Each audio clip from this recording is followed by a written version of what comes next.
Pernah kepikiran nggak sih gimana caranya tubuh kita itu ngatur energinya?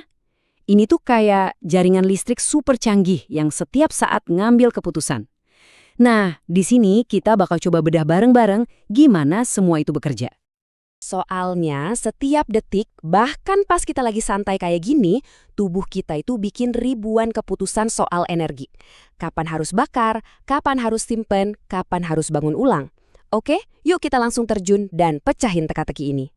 Pertama-tama, kita kenalan dulu sama pembangkit listrik utamanya tubuh. Kita mulai dari siklus Krebs. Ini adalah mesin utama yang bikin semuanya tetap jalan. Coba deh bayangin, siklus Krebs ini sebagai pembangkit listrik pusat di dalam kota seluler kita. Nggak peduli bahan bakarnya apa, mau itu batu bara dari karbohidrat, gas alam dari lemak, atau biomasa dari protein, semuanya masuk ke sini buat diubah jadi listrik. Nah, listriknya tubuh kita itu namanya molekul energi ATP. Ini benar-benar jadi pusat dari segala pusat. Prosesnya sendiri itu kayak jalur produksi yang efisien banget. Bahan bakar masuk, terus energinya dipanen jadi molekul-molekul berenergi tinggi. Limbahnya, yaitu karbon dioksida yang kita hembuskan keluar, dibuang. Dan yang paling penting, siklusnya langsung atur ulang sendiri, siap buat putaran berikutnya. Cepat, non-stop. Pembangkit listrik ini emang hebat, tapi ada syaratnya, butuh banyak oksigen. Nah, terus gimana dong kalau kita lagi nge-push badan sampai batasnya? Misalnya pas lagi lari sprint, sampai napas kita ngos-ngosan. Tenang, tubuh punya solusi cerdas buat ini. Selanjutnya, daur ulang laktat. Inilah cara jenius tubuh kita buat ngatasin utang oksigen. Lewat sebuah program daur ulang yang elegan, namanya siklus Cori. Dulu kan orang mikirnya laktat atau asam laktat itu cuma sampah sisa yang bikin otot pegel-pegel. Ternyata salah besar. Laktat itu sebenarnya sumber bahan bakar yang berharga banget. Masalahnya cuma satu, otot nggak bisa langsung pakai saat itu juga. Jadi, tubuh kita bikin sistem daur ulang yang keren banget ini.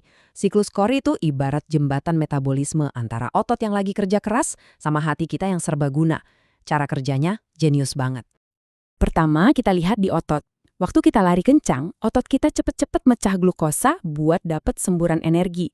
Nah, karena oksigennya nggak cukup, proses ini ngehasilin laktat. Otot kita tuh kayak bilang, gue butuh energi sekarang juga, urusan beres-beresnya nanti. Nah, ini dia bagian pinternya. Laktat tadi masuk ke aliran darah, jalan-jalan ke hati, dan hati kita ngelakuin sesuatu yang luar biasa. Dia mengubah laktat itu balik lagi jadi glukosa. Glukosa baru ini terus dikirim lagi ke darah buat jadi bahan bakar otot lagi. Bener-bener sistem daur ulang energi yang sempurna kan? Tadi kita udah bahas soal energi kilat. Tapi gimana kalau kita belum makan berjam-jam? Atau lagi lari jarak jauh, terus tangki bensin glukosa kita hampir kosong? Apa tubuh kita langsung mogok gitu aja? Oh, tentu tidak. Nah, ini membawa kita ke solusi tubuh buat ngadepin krisis bahan bakar, gluconeogenesis. Ini kemampuan luar biasa tubuh buat bikin bahan bakar dari nol. Anggap aja gluconeogenesis ini kayak genset darurat di rumah sakit. Waktu listrik utama padam, atau dalam kasus ini, waktu glukosa dari makanan kita habis, genset ini langsung nyala buat ngejaga sistem vital kita tetap berfungsi, terutama otak. Ini krusial banget buat bertahan hidup. Terus bahan bakunya dari mana? Dari mana aja? Tubuh kita itu resourceful banget. Bisa daur ulang laktat tadi, bisa mecah protein jadi asam amino, bahkan bisa pakai kerangka dari molekul lemak. Ini nunjukin betapa kreatifnya tubuh kita pas lagi kepepet buat bikin glukosa. Oke, mungkin sekarang ada yang mikir, loh tunggu dulu, ini kan kebalikannya proses mecah glukosa dong. Betul, tujuannya emang berlawanan. Tapi, ini bukan cuma kayak kita muter mundur film. Bayangin aja jalan tol satu arah. Kan kita nggak bisa seenaknya putar balik. Nah, tubuh juga gitu. Dia harus pakai jalan tikus atau rute khusus dengan petugas enzim yang beda buat bisa bikin glukosa baru. Kita udah bahas energi buat lari dan energi buat bertahan hidup. Tapi metabolisme itu bukan cuma soal ATP loh. Gimana soal membangun sel baru, bikin DNA, atau melindungi diri dari kerusakan.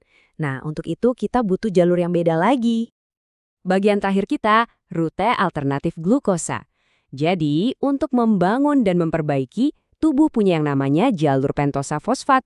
Tujuannya bukan energi, tapi bahan bangunan. Kalau tadi siklus Krebs itu pembangkit listrik, bayangin jalur pentosa fosfat atau PPP ini kayak bengkel spesialis di sebelahnya. Glukosa masuk, tapi bukannya dibakar buat jadi energi, glukosa ini malah dirombak jadi suku cadang khusus yang dibutuhin sel buat proyek-proyek lain. Dan ini poin paling pentingnya. Tujuan bengkel ini bukan ATP. Dia ngasilin dua hal yang super penting. Pertama, NADPH. Ini kayak antioksidan super sekaligus penting buat bikin lemak. Kedua, ribosa 5-fosfat. Tanpa ini kita nggak bisa bikin DNA atau RNA. Jadi, jalur ini vital banget buat pertumbuhan, perbaikan, dan kesehatan sel kita. Oke, kita udah lihat jalur-jalur yang sepertinya terpisah, masing-masing punya tugas sendiri. Tapi, keajaiban yang sesungguhnya itu ada di sini. Gimana caranya mereka semua ini kerja bareng dalam satu jaringan yang terkoordinasi dengan indah? Waktu kondisi normal, pas kita habis makan, alurnya simpel. Glukosa dipecah dan langsung meluncur ke pembangkit listrik utama si siklus Krebs, buat ngehasilin banyak energi. Ini jalur utama di peta metabolisme kita. Tapi, begitu bahan bakar mulai menipis, gluconeogenesis langsung aktif. Ini kayak ngebuka gerbang tol baru di jalan utama. Sumber lain, kayak protein dan lemak, sekarang bisa diubah jadi glukosa. Jadi lalu lintas energi tetap lancar. Dan jangan lupa, pintu keluar khusus kita. Kapanpun sel butuh membangun atau memperbaiki diri, sebagian glukosa bakal belok keluar dari jalan utama dan masuk ke bengkel PPP. Ini nunjukin betapa dinamisnya tubuh kita mengalokasikan sumber daya sesuai kebutuhan saat itu. Jadi, ini semua bukan jalur-jalur terpisah, tapi sebuah jaringan yang saling nyambung, cerdas, dan terus beradaptasi. Dari pembangkit listrik pusat, program daur ulang, sampai bengkel spesialis, tubuh kita itu non-stop mengoptimalkan aliran energi. Ini benar-benar bikin kita mikir ya, keajaiban apa lagi sih yang lagi dikerjain tubuh kita tanpa kita sadari?